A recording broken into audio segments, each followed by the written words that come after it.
you for talking against war. Thank you for bringing up the fact that Yemen is paying for what is going on in between the Saudi and the US. And I, as an Afghan American, have seen the effect of war.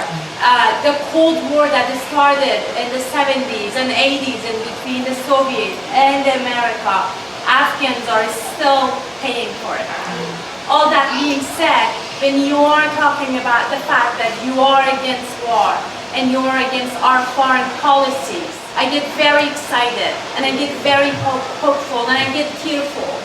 But I also feel very hopeless.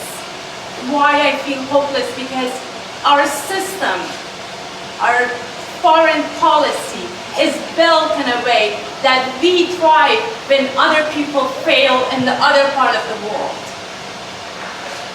We had Bernie Sanders and we all were so excited that maybe he will bring a change. But his own party stopped him from doing that. Tulsi, I'm all for you. And I hope that I'm going to stand on those polls and vote for you in 2020, hoping that you will.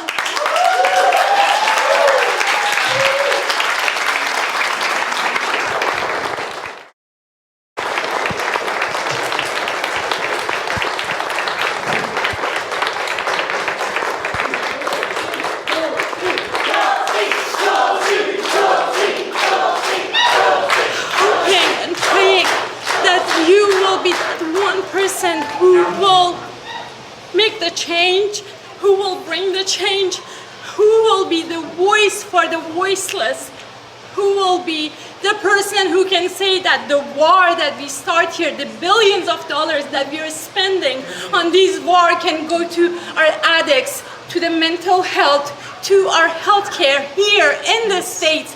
People are dying of poverty. And yet people are dying of poverty in Afghanistan, in Syria, in Yemen, in Iraq, in parts of Africa, because we have started those wars.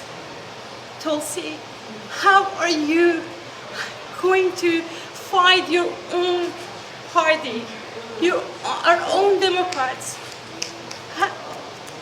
How? Yes. No more wars. No more wars. No more wars. No more wars. No more wars. No more wars. No more wars. No more wars. No more wars. No more wars. Thank you for sharing your heart with all of us. You speak for so many whose voices are not being heard. You have just laid out why I'm running for president. This is not a political ambition that I have had for myself. With the obstacles that are in place and the challenges that exist, it is because of the people that you're talking about, people whose lives are being impacted, that make me work tirelessly to run for president to bring about this change.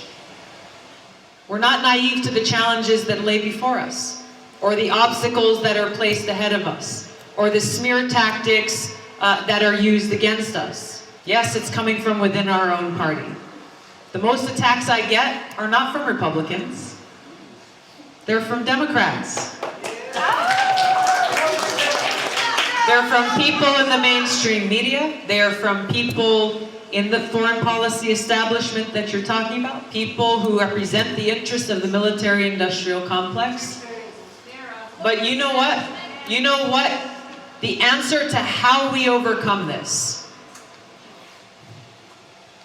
It's us. It's we the people. The stronger they come, the stronger we respond. And you know what? We don't respond to their dirty tactics or their hate with more hate. We respond with strength and love and our message of peace and humanity.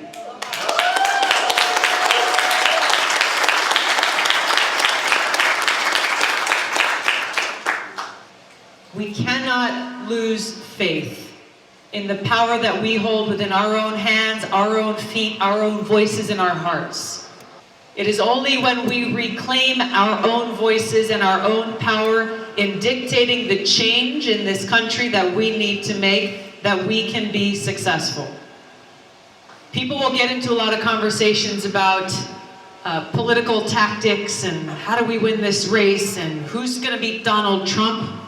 Bluntly, I might get in trouble for saying this, what does it matter if we beat Donald Trump if we end up with someone who will perpetuate the very same crony capitalist policies, corporate policies, and waging more of these costly wars? This is why I'm running for president. This is not a joke. This is not for fun. This is not about me. It's about all of us. It's about our future. Making sure that we have one. I ask for all of your support. I ask you to stand shoulder to shoulder with me in this movement for peace abroad, peace at home, so that we can fight for that path towards a bright future with opportunity and justice, equality, and respect for all. Thank you so much for coming out, everybody. Aloha. Thank you.